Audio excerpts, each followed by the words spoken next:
Halo teman-teman, di video kali ini saya akan menjelaskan tentang pengukuran dan pengujian kayu bulat rimba Indonesia. Jadi simak aja video ini.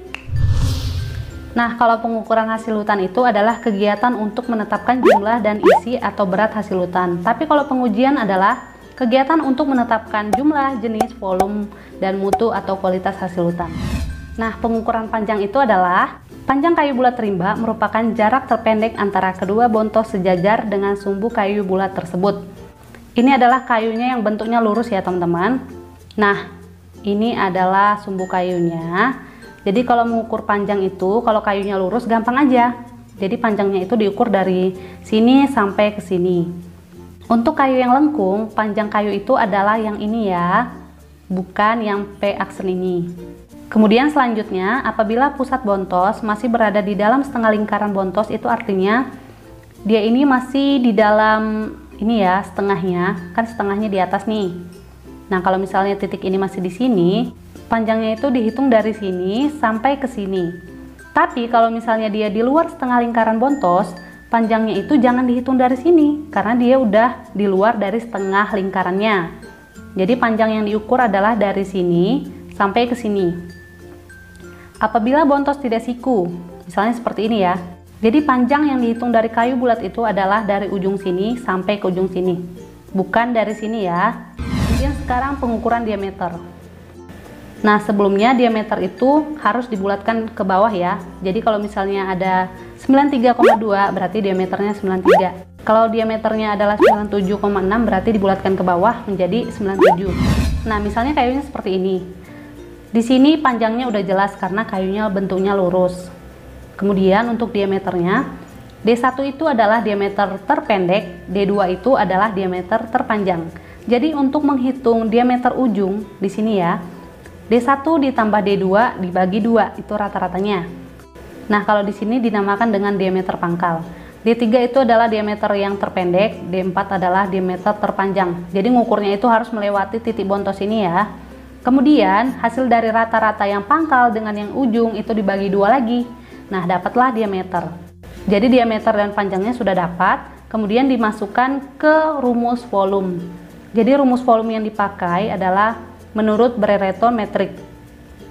Isi atau volume sama dengan 0,7854 dikali dengan diameter kuadrat dikali panjang per 10.000 dan satuannya adalah meter kubik. Nah, jadi kalau misalnya diameternya udah didapat misalnya sekian sentimeter, itu jangan diubah ke meter. Karena kenapa? Karena di sini rumusnya udah dibagi 10.000 begitu. Jadi tetap aja misalnya 93 cm dikali misalnya panjangnya ada 4 meter, langsung aja sentimeternya nggak usah dirubah ke meter dulu gitu ya. Oke, udah dapat rumusnya. Nah, untuk mengukur diameter pada kayu yang cacat, misalnya seperti ini ya, kayu ini mengalami belah pada bontos. Kemudian diameternya itu bukan lagi D1 tambah D2 per 2, tapi D1 ditambah D2 dikurang X. Kenapa dikurang X? Karena di sini ada jarak belah pada bontosnya. Setelah dapat diameternya, langsung aja dihitung panjangnya atau diukur panjangnya. Kalau misalnya kayunya lurus, ya gampang aja dari ujung sini sampai sini.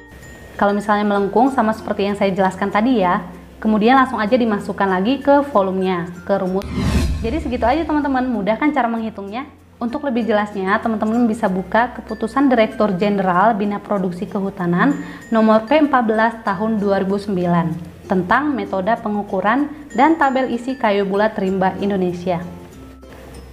Nah, ini adalah peraturan yang terkait dengan pengujian KBRI. Jadi, dengan terbitnya peraturan pemerintah nomor 6 tahun 2007 bahwa untuk pengujian hasil hutan didasarkan pada SNI.